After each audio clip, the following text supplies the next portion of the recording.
What's happening, y'all? It's your main man, Mr. X Sports Revolutionaries. What's up? Represent, get your hand in my pocket as well. Blackout Fire Network. What's going on, y'all? My man, Big Cheese. Money, hoes, and clothes. It's all the nigga knows. Oh, snap. Y'all know how I do. I do a show every 6 months. A couple of channels been blocked. You know how they always block us. Let the family know your brother's in the house. I won't be long. As Dr. Khalid Muhammad used to say, I won't be long, but I will be strong. Right before he gave about an hour and a half to 2 hour lecture. But when you speak in the auspice of black power, you can't help but to go long and hard. Shout out to the sisters. Shout out to my wife with all the children.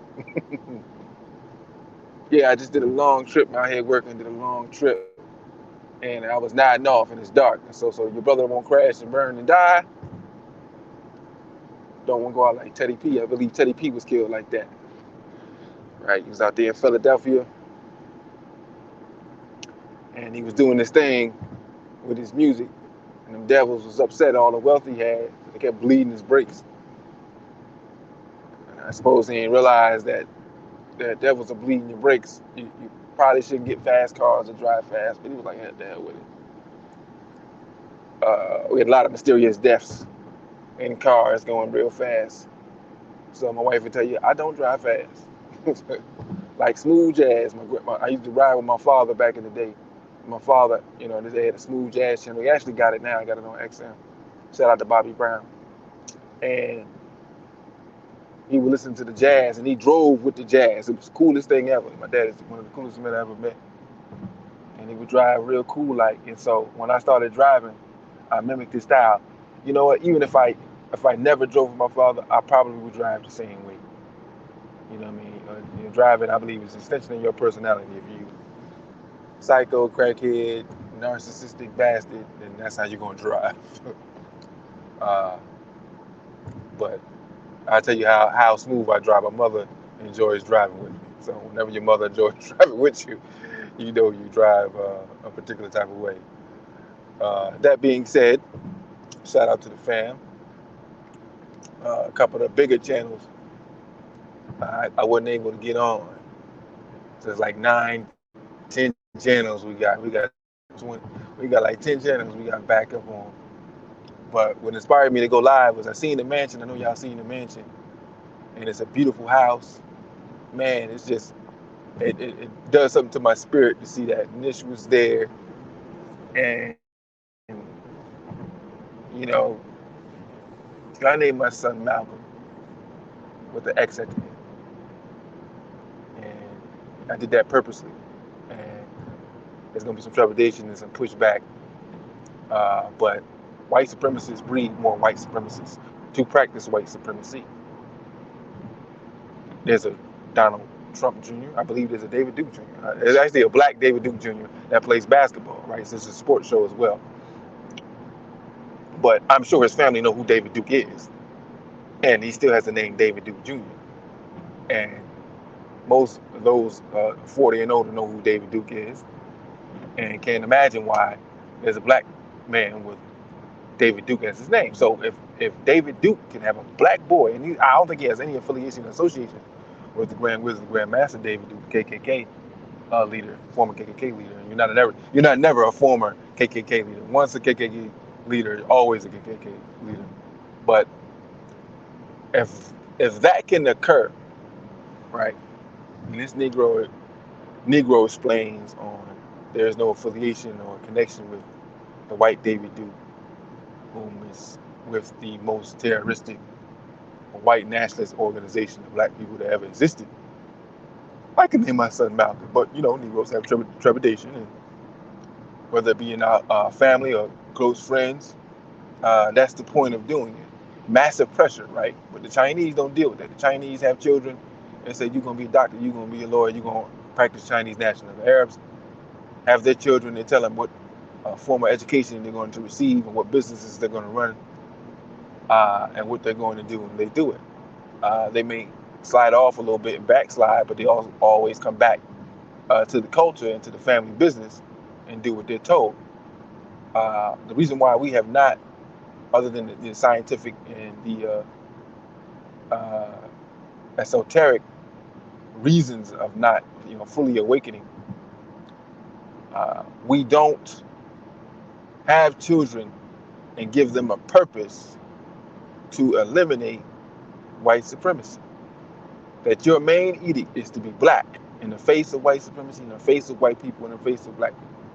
To educate your people as much as you can, to establish businesses and commerce, to establish social justice, nationalistic institutions, to study the merits of Pan-Africanism, to establish it, and ultimately learn how to break down the matrix, whether it be a short-term goal or a long-term goal. We don't give our children. We just have children and say, hey, man, figure it out. And when you're 18, get the hell out of my house. We have no plan, no strategy, no infrastructure of any kind. And so with that name, you'll know exactly why he was born and what it is he has to do. We have no problem shoving a ball in our children's face and say, here, take this ball and save the family, right? You can save the family with the ball. Take this brown ball. Shout out to Francis West Wells. Our transition day is nearing soon. Take this ball here, make lots of money and take care of all of us. Lamar Odom, former Laker championship point forward for the Los Angeles Lakers, Los Angeles Clippers, Miami Heat, Dallas Mavericks. It is known in certain circles that he was made to take care of all his people in the projects. So we were sending cousins and aunts and family to schools to get their education. And there's an enormous amount of pressure on him as he wasn't living the most nutritious life, and he got with the evil wicked witches of the North, South, and East and West, the Kardashians. That pretty much ended his career. He was made to save the family.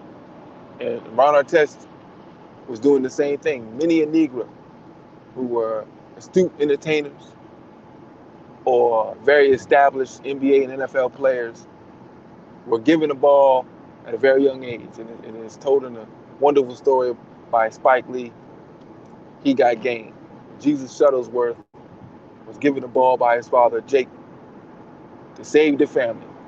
In one scene, one tragic scene, Jake said he was the only Shuttlesworth that was ever going to leave the projects.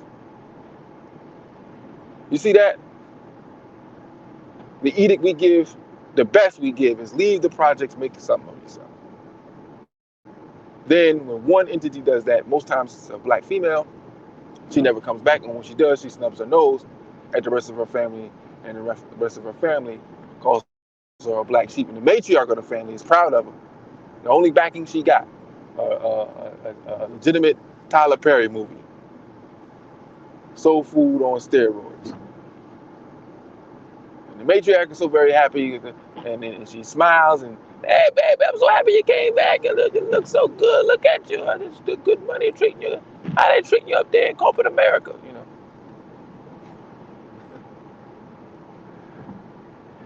And it's funny. Dave Brown, what's happening, brother? And she's shunned by her cousins and her family cohorts who ran the streets with her when she was young. Try to remind her every chance they get where she used to be, that she ain't no better than us. That's what the black family gives you. Rinse, wash, repeat. And each generation is sought to fend for itself. That we get on panel discussions now and YouTube channels and discuss generational wealth, how to establish generational wealth. It's the blackest we're getting. Get money in cars and clothes. Money, holes, and clothes. Because if you look at some certain members of the conscious community, I'm not into calling names in a pejorative sense, but you understand when I describe it who I'm talking about. Talking about the vast wealth that they have garnered, the flashy clothes that they wear, and that heaven on earth is established now, individually. And I make no qualms about that. There's nothing wrong with that, having a good amount of money. But we know fiat money, what it represents. It has no material backing, isn't worth anything, and black people can only get so much wealth, quote unquote wealth. We don't teach our children what wealth is. We don't teach our children the wealth is where our people are, rooted in the earth. We don't teach them that you got to fight to get it. We don't teach them that the very people who look like you may stop you from getting it, may stop you from getting the person who controls it. We don't teach them that. We're scared to teach them that. And it's unfortunate.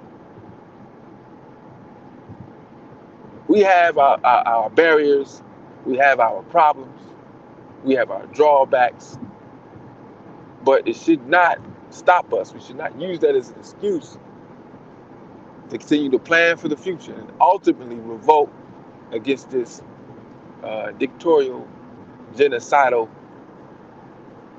evil, destructive white supremacist society. We have personal problems. They become enormous, build in our chests, and we have to take time to deal with it. And because we're so scarred, scar ourselves, other people's scars, it takes us away from the ultimate goal. Right? Just another excuse to say, hey man, I don't want to fight. And I talk about this all the time. We have to have a niche. Export sports for revolutionaries. There's a lot of brothers and sisters. No, I won't say sisters because I don't really know. But there's a lot of brothers in the NFL and NBA who have what you would call original names, right? Islamic names or African-based names, right? Feel how you feel about Islam, but I'd rather be called Muhammad than Jeffrey Dahmer, or the young brother named David Duke. I'd rather be called Muhammad. You know what I'm saying? Because at least that draws you back to Africa. David Duke draws you back to a evil cracker who's still alive, right? Draws you back to a plantation. We don't even teach them that. We don't teach them where their names come from. The basic destruction of African peoples globally, we don't teach our children. Don't teach them at all. Say, get the money, homes, and clothes. Those are for males, for those black male mentors around them. They give them advice. What do we say?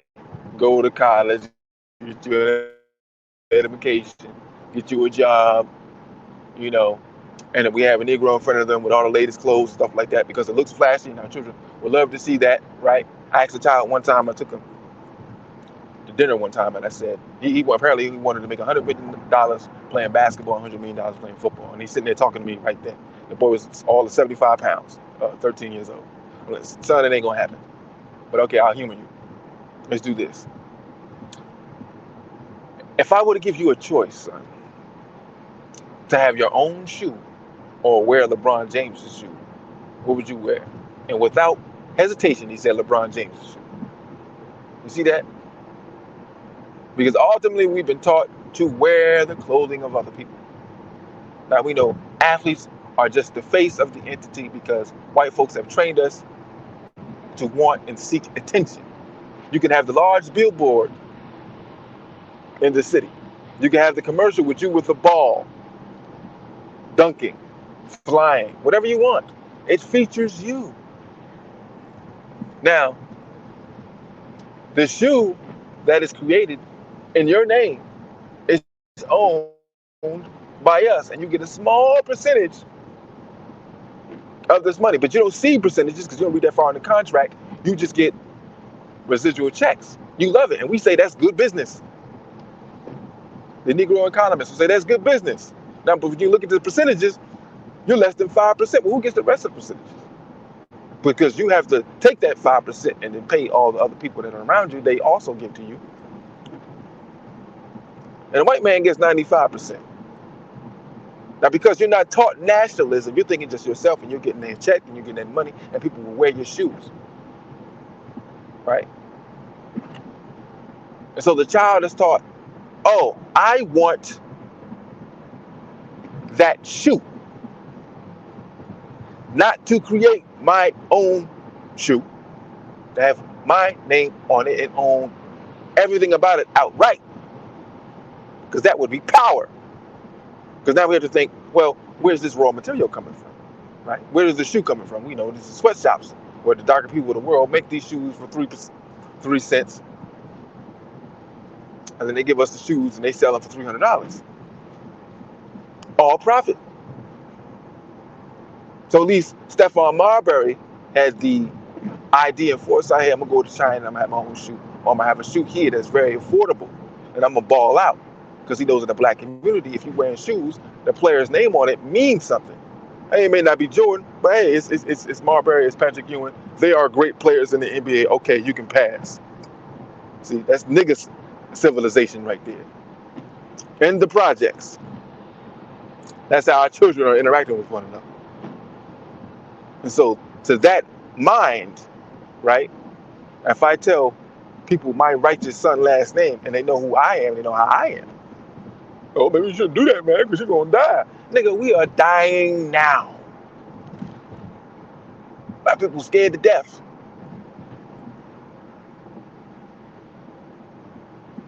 Thank David B. Black people are dying of everything. Ain't it? Man, huh? What ain't we dying of? Don't nobody want to raise revolutionaries? Don't nobody want to raise organizers? Doing things for a purpose? Sure, we can get on YouTube and talk shit about every other black person that ain't doing nothing now. The shit show that is consciousness.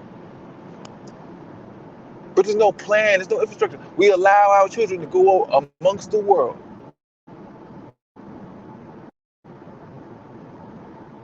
Do whatever they want to do. So we the only righteous, so-called righteous one within the family.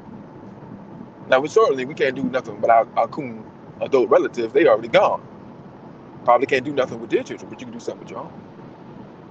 Which brings me back to the Blackout Fire Mansion that is established, because ultimately, we can't just leave books and literature. The books and literature have already been read, left. But I am I would say capitalist. You know, you have to be a capitalist in a capitalist society, right? You have to produce something and sell it. You have to manufacture and sell it.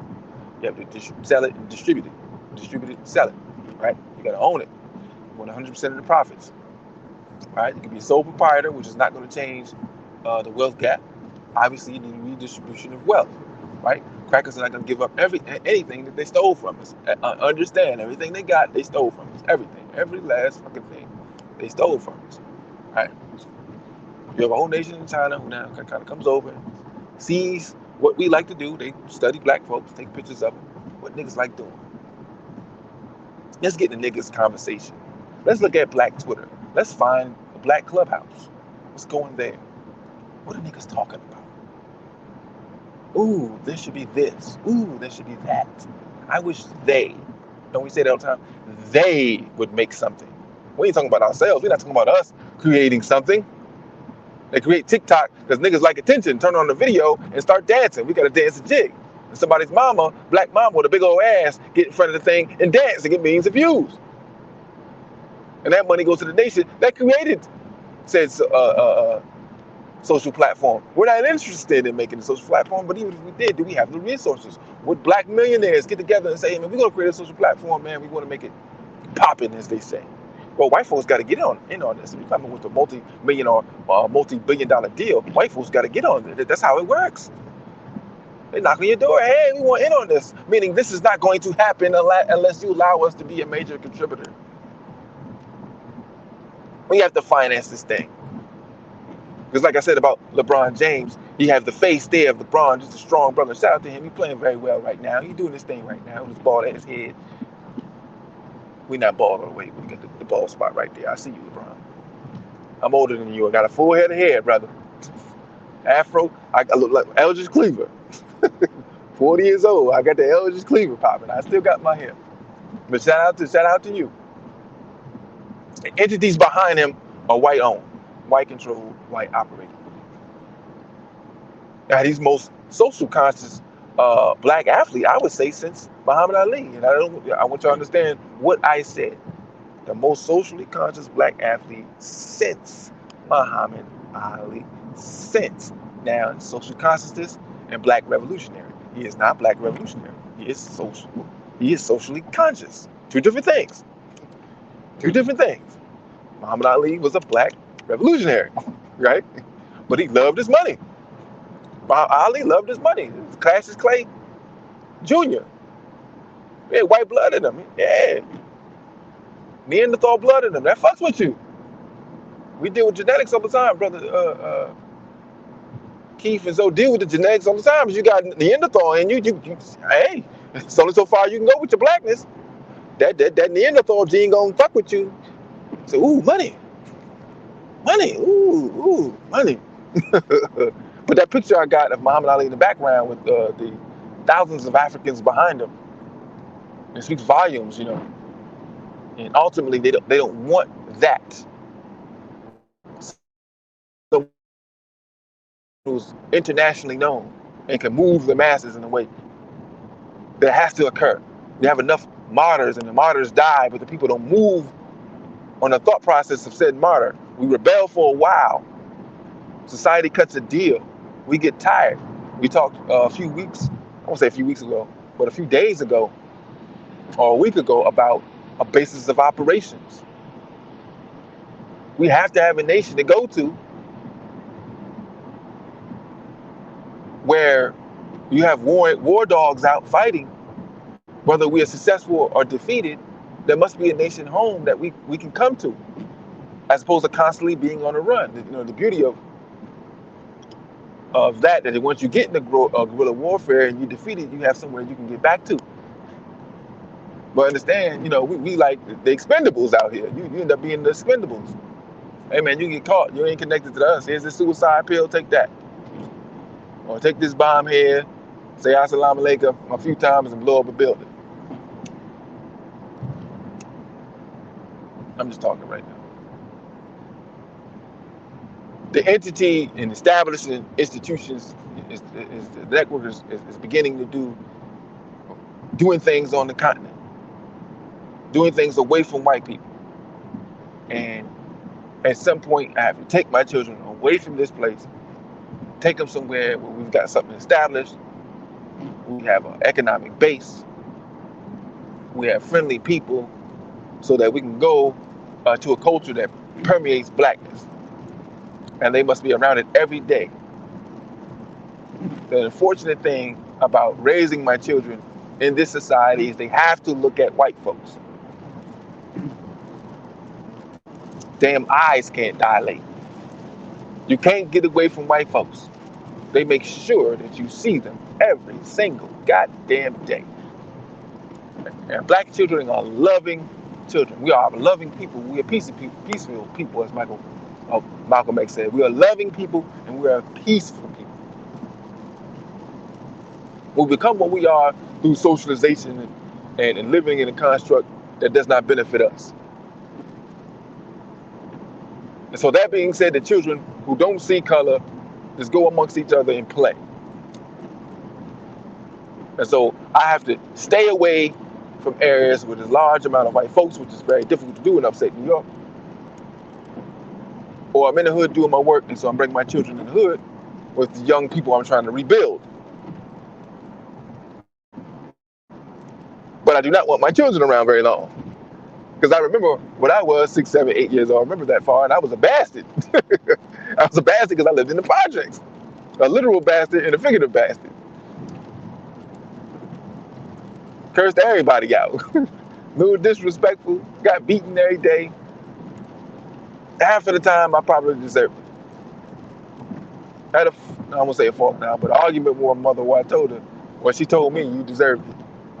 And that was something that she was projecting upon me. And I've told this story a few years ago on the network. I had a sister crying.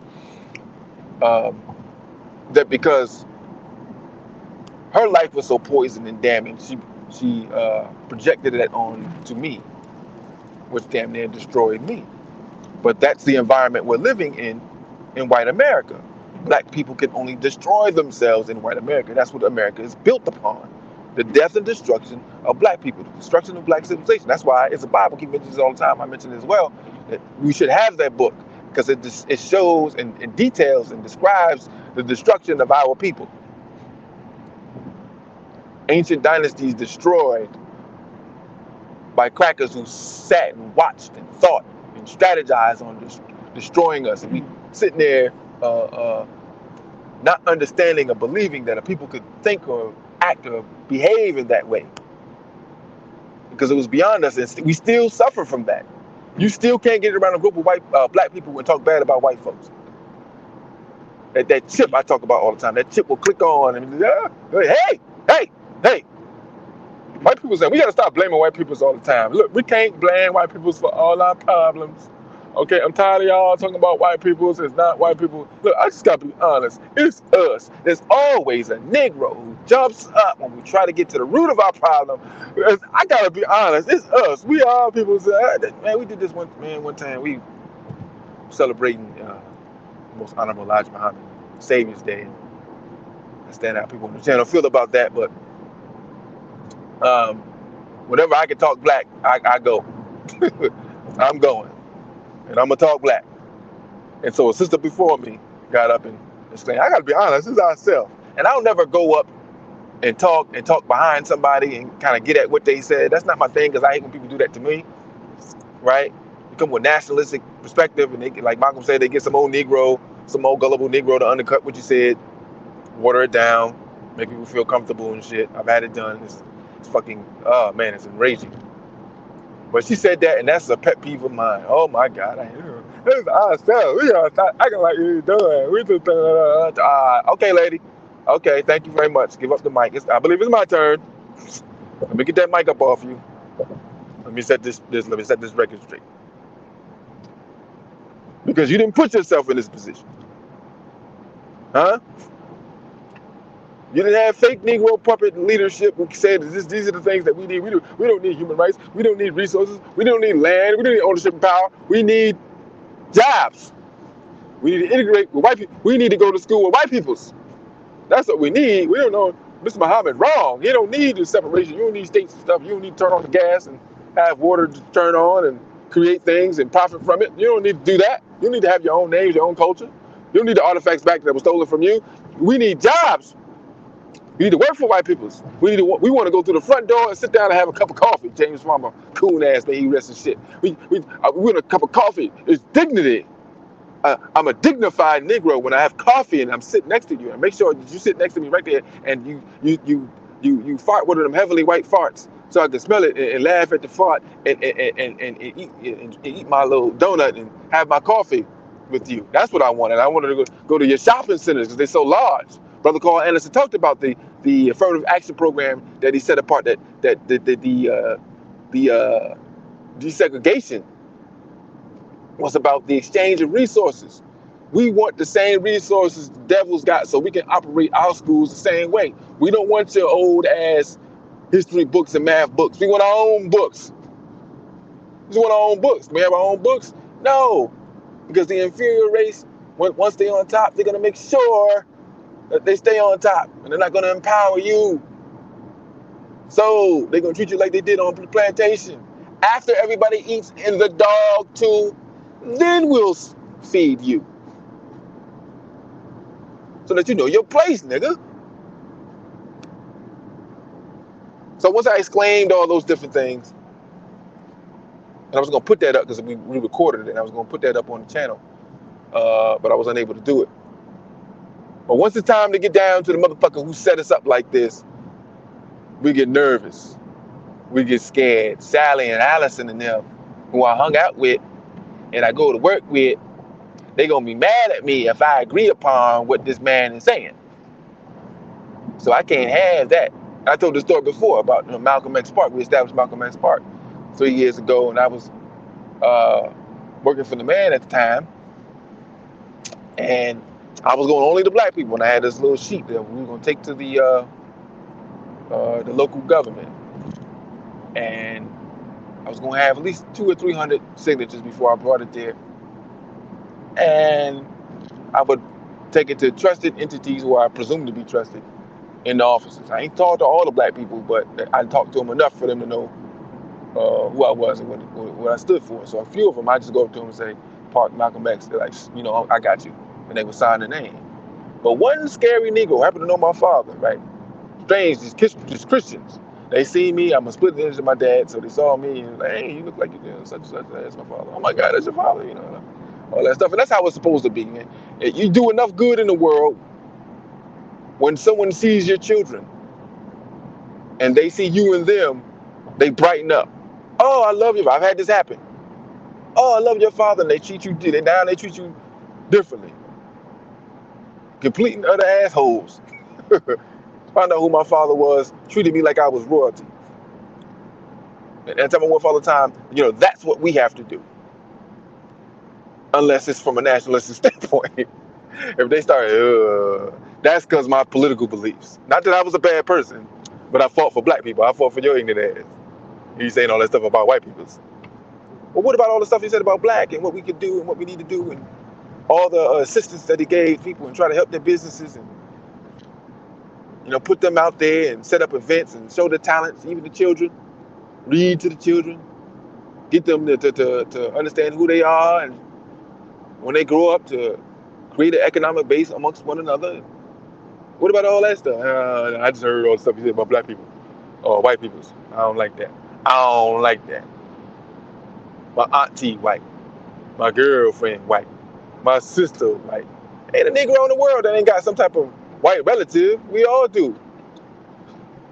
By design, just like the LGBT thing, we got somebody in the family that's gay.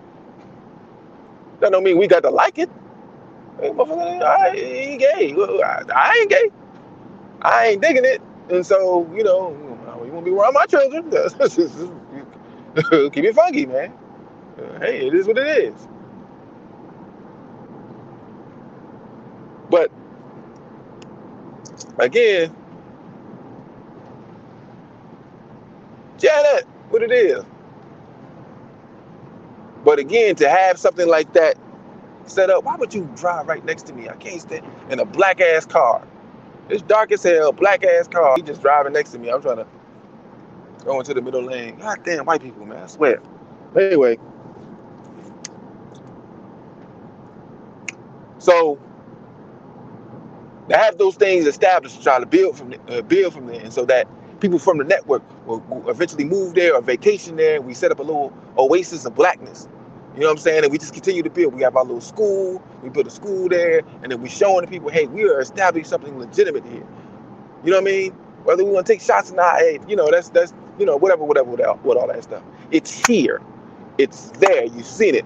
Walking through, going up the steps, seeing the bathroom, the running water, and all that. And we want to be able to establish that for people who are down with the cause. You get a toilet when you down with the cause. When you in the coonery, something else is going to happen. Where we can establish law. We gonna be on some Winnie Mandela shit. Where is the tires? Where are the tires? All right. When the money come in, you can buy the army. Let's buy the army. Crackers is always buying the army.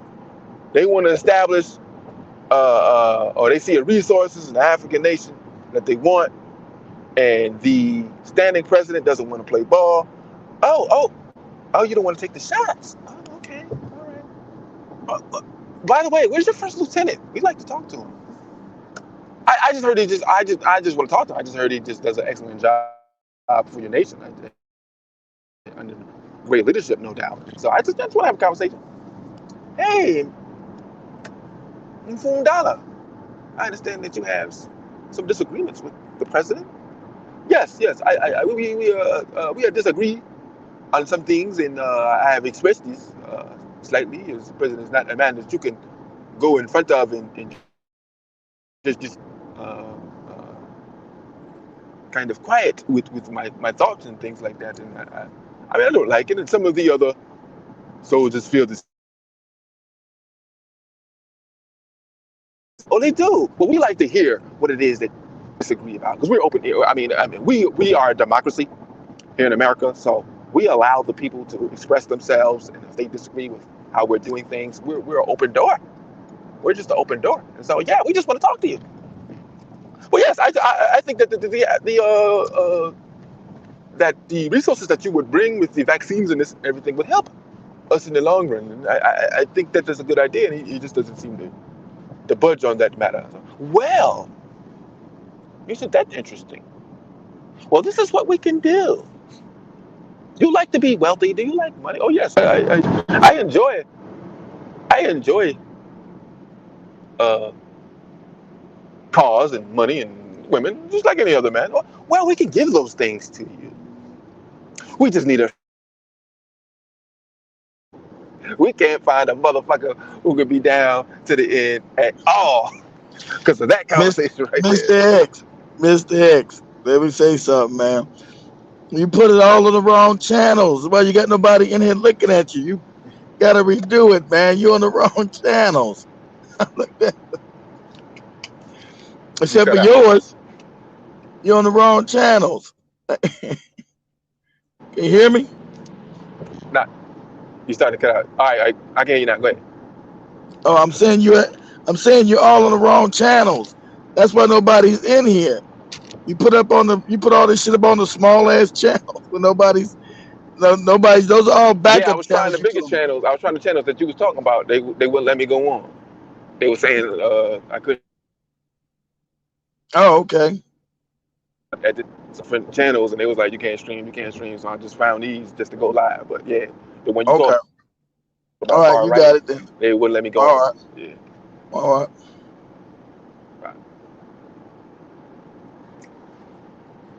So they was like, yeah, well, yes, you can have. We'll put you back in the position of the president, and he will no longer be in power, and we'll just come up with a plan. Okay, that's fine. I can run the country. This is cool. Yeah, and that's what they do. That's how people buy the army. Now we ain't got the vast resources the devil got. That's why it's important to get the money. I talk constantly about Willie Lynch. What I say about Willie Lynch? What does he say? Whether he existed or not. What did he say? Take the mind, leave the body. Take the mind, leave the body. Take the mind and leave the body. So if we go somewhere where there's blackness around the youth and we grow them up to be adults and we tell them this is what they're going to do. We have to build some type of infrastructure so they want for them. We don't want to live foot to ass at a pot pissing the pan. We don't want to do that. We don't want to look black, make black leadership look like poverty, right? We know the greatness of black people, and we know what we can create. We have to create a society so that we can. Hey, man, I want to make a hoverboard, motherfucking that takes water here, there, and everywhere, and we do it, and we have the freedom to do it, and we establish it in this black home so that we can show our people, look, this is what we're doing. The devil got this, man. We 10 leagues in front of him. Oh snap! I want to be a part of that. All right, cool. This is for those who are not born into the situation. All right, well you got to go through this 7-month program. You ain't come nowhere near this nation until go through the process, then you ain't gonna make it, Jack. This is how we gonna do. But we have to have that established, and it starts with the children from the jump. As soon as they come out the coochie, now we ain't going to no hospitals having them all it's upright and the women pushing against gravity and all that. My wife had a big contention with that. We had our last 2 babies at home, and I can't say they slid out because I'm not. I didn't have the babies. So when I say that, she look at me hard. But we were in the right position. Okay, dim lighting, right? Candles lit, love around, baby opened her eyes, black loving faces that created them was in front of them. Not no cracker that come in, catch your baby and bounce. That's what happened when we had our first 2 children. Cracker said, all right, here you go. All right, I'm out. Man, fuck you. That impersonal shit, it's all cold in there and it's raw meat and it's bright ass lights and blood every goddamn where. You come from water and that transition, you come right into water. And it's just natural, right? The life life essence is water, air, science. What we talking about science? You got air, you got water. You can't have it. You can't have one without the other. When you come out the coochie, you was in water, right? And you come out the coochie, you go right back in the water, and then we bring you out slowly, bring you out nice and cool, like, cause we love you, Jack. We love you. We love you. But yeah, establishing that thing is very, very important. And being in that environment on a regular basis, day in and day out. But we develop curriculum that is ever evolving. It's an open book. We can't be stuck in one place. We know these things is happening. So we know every day, with brothers and sisters that are with real black media, certainly we do here, we deal with the vaccine and what they're trying to do with the vaccine and laws that they're trying to pass. And, this is what's in the vaccine and this is what they're doing. Interestingly enough, that video that I said was gone is still up. The interview I did with Dr. Valentine and Curtis Cause. I was listening to it the other day. It's still up for those who want to listen to it. Just, I guess, put in the search engine Dr. Valentine, Curtis Cause with Mr. X or something like that, and it'll come up. But it's still up. It's still around. Very good interview. Very good information. Obviously, the brothers deal with that on a regular basis. But this is the thing that's being thrown at us right now. And we still, after all these years, need food, clothing, and shelter. We have to establish somewhere that has those three things. This is where we feed our people. These are black people who put love into the food, and it's not McDonald's or Burger King and the death food and death burgers and consuming other animals. No, these are people here who love you, who are made food just for you, and you can feel it. We try to tell black Americans, hey man, when you're doing business, you make a restaurant, smile, motherfucker. I have to use that harsh ass word, even though the political ramifications behind it, and that was used for our people and the offspring of a woman to have sex with her so that she can create more babies with a burlap sack around their heads. But god damn it, smile. That we already behind the gauntlet, we behind the eight ball. They already have the perceptions about black business and black business people and how they act. Anything wrong slightly, they're like, hey, I ain't dealing with niggas no more. She was all rude. She took 15 minutes to come back with my juice. I asked for juice 15 minutes ago. I've been sitting here 5 minutes. We ain't got no menus. She got an attitude. I ain't coming back here no more. But Denny's and other white restaurants do the same thing, and you go your ass right back. So now, but when you go to the continent, that's what it's gonna be. When you go to the continent, they're like, how you doing, brother? How are you doing, sister? Welcome to our restaurant. We're glad to serve you today. What is it that you like? We have this wonderful dish here. It is perfect for you. Let me get it right away. And thank you again for coming to our restaurant. And you go, thank you. You see how he's smiling and stuff like that? They got such straight teeth and all that. They were eating us, They smile. Look at that. A warm smile. Even with the dialect, even with the with the accent. Man, that sounds cool. I like that. That's a cool accent.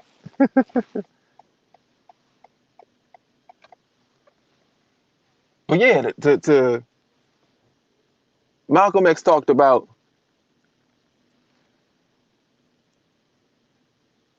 he talked about going to different religious institutions. And he said, if the religious institution preaches black nationalism, then go to their church. I say, if for those who are listening to YouTube channels and different people speak on certain things, if you can get Pan-Africanism, if you can get Black American empowerment, if you can get consciousness, if you can get those things that will empower you and your family, your community, then go there. Listen, observe, take the meat, throw it away the bone. We preach unity. Some people are unity preachers, but never a time we were completely and utterly unified. We have to establish a code, as Neely Fuller says.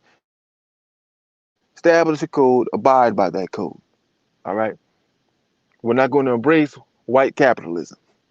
We're not going to embrace that.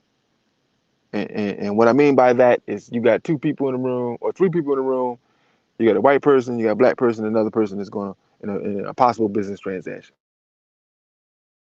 Because it's got access to all the resources. And the consensus will allow you to take the $2 million deal as opposed to $10 million deal from the white man because you want to do business with this black person here. And it's important that we show self-sacrifice. And because the two of us are going to have a conversation about ownership and the ability to move freely business-wise. The importance of this business to always stay in the hands of black people. That we're going to split profits 50-50. If people want to buy out, we're going to make it affordable. Doing good business by each other. White folks and white nationalism and white economics deals in deceit and murder and domination. So if you say no, well, they don't take no for an answer, Prince. I don't take no for an answer, Michael Jackson. No, this is not a free market where you can own whatever you want. No, Michael, we don't like the fact that your Elvis Presley stuff and the Beatles stuff and Beyonce stuff and whoever else stuff that you got. We don't like that, Michael. And you said no to us too many times. So we're going to come up with this elaborate plot to ultimately kill you. And we're going to use one of your own people to help. We're going to come up with this cocky mamie story because we never come up with good stories of why you killed yourself. You killed yourself. We had nothing to do with it. We're going to get ownership of everything that you created and make more money off you while you're dead than we did when you're alive. That's why we have to own our own stuff. And every category is again, nearly full, but the 9 areas of people activity dominate by white supremacy. These things are going on. This is how you stay in a dominant position. The media tells outright lies and gives false descriptions of the relationships between blacks and every other race. And it's an ongoing cycle, 24/7. Streaming now. Streaming, 24-hour white racism. And every day, in every show, you're seeing the destruction of our people and the destruction of our family. You got it, one nigga, one flaming ass nigga with some other dude. You have no strong black masculinity there. You have a woman who's hurt and harmed and overtly domineering, or she gay, and the gayest person got the most social consciousness. So she's saying the blackest stuff, but she like the pussy. Then the brothers are Negro-fied, and they're like white women, and just compromises everywhere. You can see the bullshit within 10 to 15 minutes of any show that you watch, any movie that you watch. Like, oh, damn, I like this. The Harder They Fall. Brother did a review of it. I was going to do that, and I just didn't get to it. You got the one shining part in the beginning where they free the brother from captivity and slaughter all the white folks. Yes! Free the brother. The brother get out stone cold, kill everybody's ass. Except that motherfucker who can drive the train. No one kill him, then we just stuck out here. We look stupid. What's the point of freeing him if we can't get out of here? Kill everybody's ass except him. Free the brother. All right, now we starting off good. Then it all went to hell. With the black people trying to kill black people all over the place. You know, what we asked for. I asked for black media. So if it's gonna be some killing, I understand. But see, it don't gotta be like that, right? So when you say black all the way through and through all the cast of characters, they like, okay, we'll give you that. And 55 niggas done died because they shooting each other. That's the deal with the devil. That's what happens when you make deals with the devil. You say, hey devil, I want more black representation, I want more black faces in media. Okay, we got you. This is what we'll do for you. Niggas killing everybody. And see, what they didn't touch on, right? What they didn't touch on, and this is the fuck up thing. This is what they didn't touch on, right? Was Buck's idea, was a revolutionary idea. We're gonna go out west. We got a town. We're gonna fortify ourselves right here. We're gonna hold it down. Crackers is coming out west. They're trying to take everything.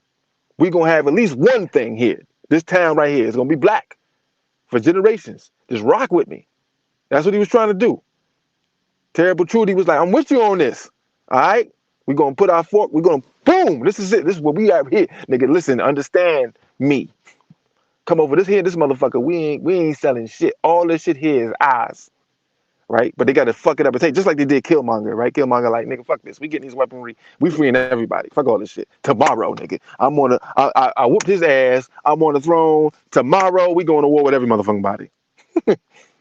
But they got to fuck it up and make them all crazy and shit, and he killing sisters and all this other craziness and all that stuff. That's what they did with the brother. So you got that message. All right, brothers. All right, we got all the brothers. Brothers got all the guns. We about to point these shits at white folks. They come in here, they gonna get their ass whipped. But then the other brother is like, nah, nigga, you killed my dad, so I've been waiting my whole life to kill you and the whole gang, so I gotta throw out that. So it couldn't be no discussion had. Hey man, we gotta talk about this. This is what we trying to do. And I know I killed your father in front of you and all that stuff, but all that was for the greater good of something else. Our father was a fucked up motherfucker. He just as fucked up as we is. All right, we just have to understand that and establish that. Again, in this society, you got a lot of fucked up niggas. Okay, that's just what it's gonna be. But understand this, man. Between you, me, our gangs, the manpower I got here, we can hold it down right here. We can have this town. We can build off this motherfucker. We can leave it for generations. You got to see the bigger picture, man. Come on, Nat. See me now. Talk to me. We got this. Nah, everybody got to die. And just them two niggas left. That's the media we get. That's what you get when you got white supremacy. See, our media got to be black. Everything got to be black revolutionary. Everything we show our children, everything we see ourselves. It could be funny. It could be adventurous. It could be informational. It could be loving. Obviously, we got to have that. We got the black love. We have the black man and a black woman and the opposite ends of the spectrum. And they coming to each other. Hey, boom. I'm coming to you, baby. I got you. I'm going to kill everybody's ass for you. And the enemy must be white. You got to have the coon element and all that stuff. You have all aspects of society, especially dealing with us. But you have to have the cracker as the goddamn enemy. He must be the antagonist. We must show the antagonist as a face, as he is, as he should be. No white allies, no white friends, no special motherfuckers. Hey, I got somebody I know that'll open the door for us and let us hang out for a little bit. They'll never catch us here. They'll never see us hanging out here. No. We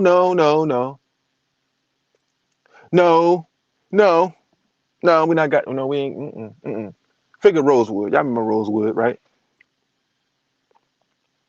John Voight, the so-called white liberal, where they open up the movie with him screwing the elder's daughter in his little shop. And the elder can't do a goddamn thing. I mean, he could take him out, go out like a G, because he ended up dying in the movie anyway.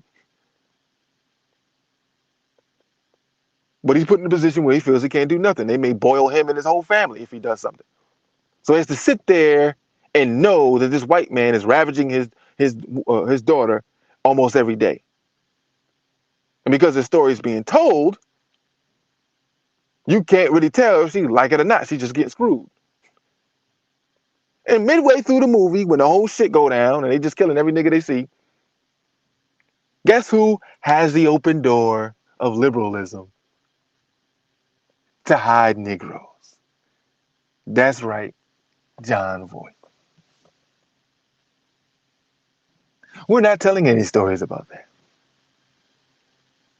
See, because when we have it in our movies, and the fake liberal, John Voight, screwing one of our little girls, because that's what she was. He was slyly trying to insinuate that she was below age. She was young, but you look at it, you can tell she was an adult. But what he was trying to say is, no, she's actually underage. And so when he does that in our movies, we boil him. How about we keep your skull, huh? And how about after, say, 300 or 400 years, maybe we give it back to your bloodline if someone is still alive? Why can't we set that precedent on some Winnie Mandela shit? Huh? He talked about being a warrior and always, hey, wartime. Don't call me for diplomacy. I'm a warrior. So what do? You start establishing warriors. So black people who are having male children start establishing them for war. See, they know the science. That's why they got youths out here killing one another, because they're already warriors. They were warriors in past life, and they're still warriors. And white folks know that. So let's put them in an environment where they use that energy that's supposed to be revolutionary amongst one another. They're doing a job for us. And they come to the meetings, right? Because I'm in the hood. I'm in the thick of this thing. Like right now, I'm standing in the hood right now. Crackheads right down the street. And we always have a vigil. And the community gets together and grieves of the child's death. And every now and then, depending on how big the loss was, a white politician is there and he must take the stand and he must talk. Now, the white politician can say whatever he wants. Now, but the black activist who may stand up in front of the people, depending on who's holding the thing, he may get too black on you, or she may get too black on you. You guys take the mic from him. Oh, no, we ain't here for all that, man. We just want to read. Well, the white man can say, hey, man, I understand your pain, and I really empathize with you. Just tell me what I can do. I'm going to do everything in my power to change things. And all he's there is he know his niggas. Just make an appearance or two. They'll vote you right back in office. Don't do a goddamn thing. Don't do a goddamn thing. When they call, answer. Because Negroes is not going to ask for what is really needed. Hey, we need a basketball tournament. You know, we want to put softball up. We want to march. And all those things is important to a certain degree. But we want to eliminate the conditions that we are. And no cracker really can do anything about that.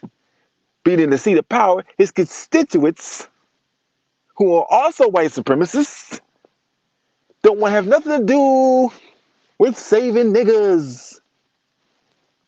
Yeah, no, let them rot where they at. That's what they say, but you're never there. You don't know. You know who knows? The one Negro who's allowed to be around them. He hears it. Cringes, though. But he said that's the price to pay to be around good old white folk. They say some horrible things. But it's all good. Because since we don't have anything established, that's what happens. Niggas who want to be European, want to speak proper English. This dude got in the car, man. His voice was so effeminate. I said, hey, what's happening, brother? I mean, sister, I don't know. He had a mask on, a hoodie.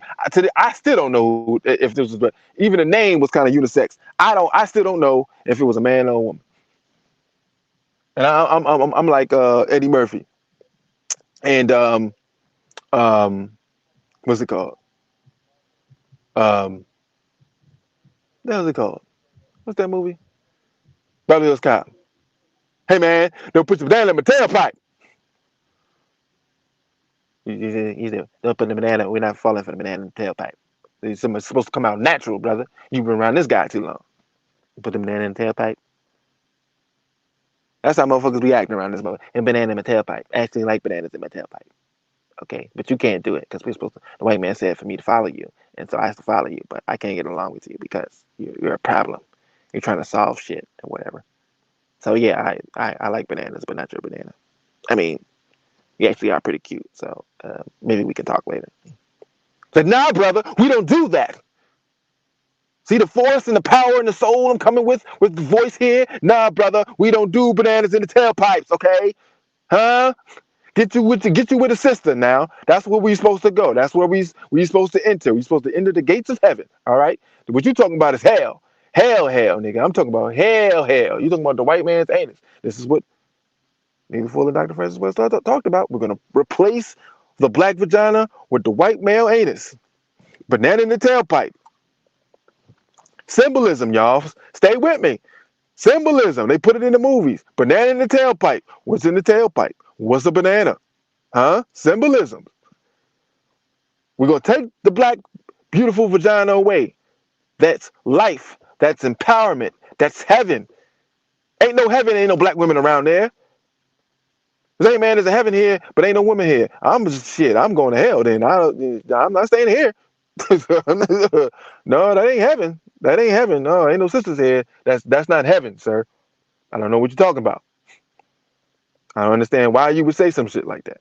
That's banana in the tailpipe talk. Where the sisters at, right? There's no more growth. There's no nation without sisters. I said this. I had this conversation with my brother the other day.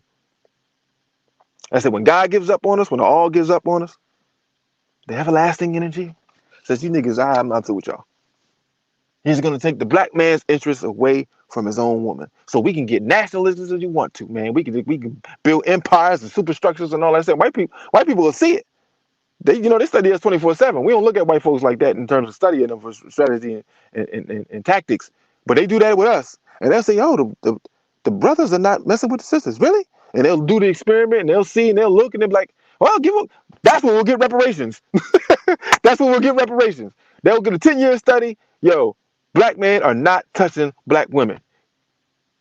So we can get nationalistic and all that shit, tearing shit up. Nigga, we want this, that, and the other, and this is what we're going to have it. Yes, by any means necessary. They'll be like, fine, you can have it. Sure, take it. What you want? Done. Done. Want your own land? Done. Which resources back? Done. No more puppet presidents in African nations? Done. You can have it all back. Yeah. We'll even move out of Israel, South Africa. Sure, go ahead. Because now they have the date. These niggas going to be gone. We have the date. We have the ocular date. We can see it. It's there. God has given up on them. Fine sister walked past a couple brothers. The brothers like, yeah, brother. And so the merits of nationalism, Pan-Africanism, brother, is that the copal and the magnesium and all the elements of the world and everything that's created here comes from the earth and it comes from Africa, brother. And so we must go there now. We must go there right now. We must get on the plane and go to our mother continent and establish a nation there run by us. And the sisters walking past like, what the hell is going on? And they saying some good shit. But they leave and go to Africa and build. But we're not interested in them anymore. There's no procreation. There's no multiplication. Ultimately, there is no nation. And then there's a death date. And white people can sit back and have parties and stuff. We like, why are white people so happy? They won't even attack us. They won't even attack. They'll take a trip to Mars. They'll take a vacation to Mars, nigga.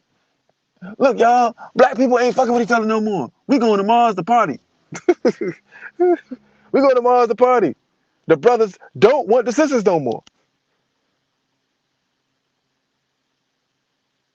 And that was just a part of a greater conversation where we have to find some way to come to some level of compromise with one another, as we have been at odds for a number of years. That goes back to Willie Lynch and the white man negotiating through the black woman and destroying the black man and not giving him any face as a real man. Remember the I'm a man movement.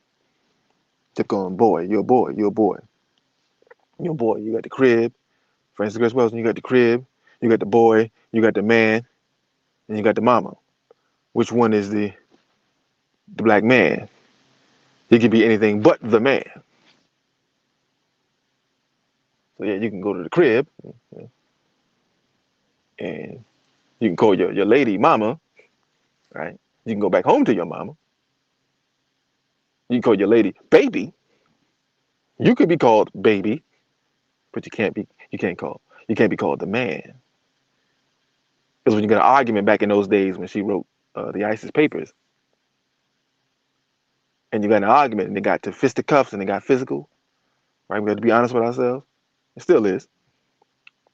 But the terminology was, I'm going to call the man on you. Well, a man's right here in front of you. What you mean? No, I'm called the man. The higher man. He's got a badge and a gun. He's got credentials. He's got certifications. He's got power. Huh? He's got an army. Touch me again, nigga. Now you a nigga now. And I'm going to call the man on you. Now, he hate both of you.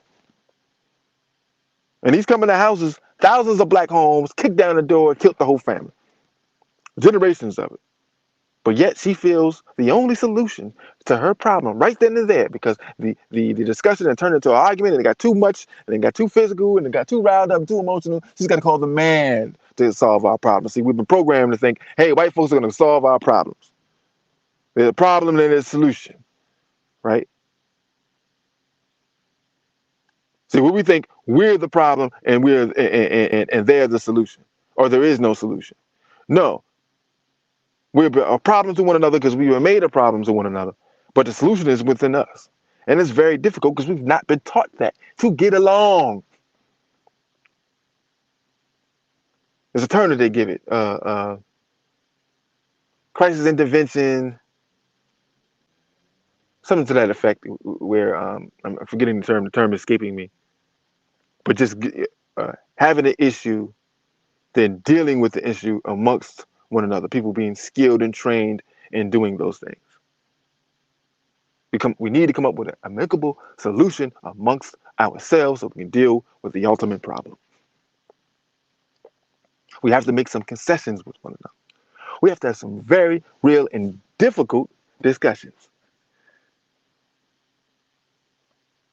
We have to tell on ourselves. Accountability is important. I understand that. This is what I've done to you. And I want to say this is what you've done to me. And we have a balance there. We have a balance. We have committed harm to one another.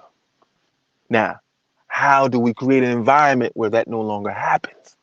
Let me give you an example. The black man is supposed to be the man in the home. But again, I just gave you the breakdown of Frances Wellesley, that he's not a man. So what the fuck am I here for? By nature is to protect, to grow my children, to provide, to be a image of man. I mean, they are proud of what they're seeing. And I'm proud to doing what the fuck I was supposed to do. And we are put in an environment where we are incapable of doing it. Where the adage is, get your ass a job. And you go out there to the cracker and he says, you're not qualified. You're overqualified. And you go home defeated. And the devil sits in his rooms and he thinks of more and more ways to divide the two of us. So he says, send your wife here. I'll hire her. And she goes and kills the interview, gets the job, gets more money. Then some cracker talks about all the programs that she could have if she was by herself. At the same time, the cracker is destroying this black man. Now, nigga, the only jobs that you got or that you can get. Let me make sure my thing don't come on because it may come on. The only jobs that you got or can get is drugs, pimping, all the illegal stuff.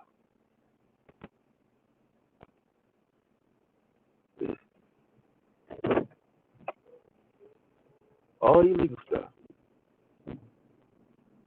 I'm just having a conversation with y'all right now. About to end the stream, get back to work. And then when we allow you to get enough money, when you feel like you're on top of the world and you're untouchable, we come down on your ass like a ton of bricks and you're in jail for the rest of your life and you can no longer see your family, you no longer see your woman, you no longer see your children, you're ostracized. And we propagate that image so that everybody presumes you to be a criminal. Like the starters of life, of philosophy, of technology, of science, of writing, research. No, you just a nigga and you just a criminal. Brothers and sisters, I want to thank you for listening to Export Sports Revolutionaries. Hopefully we get the other channels back up. Very little sports on it, but I just wanted to philosophize with y'all right quick. Not to get back to work, but I appreciate y'all listening. Your brother's back. I'm going to do scant shows here and there. Brother Dave Brown, Sister Janet, my man Big Cheese. Shout out to Big Cheese. Thank y'all. Hopefully one day we'll meet at the mansion. We'll meet at the mansion. You'll meet my kids and my Black revolutionary family. I'm out.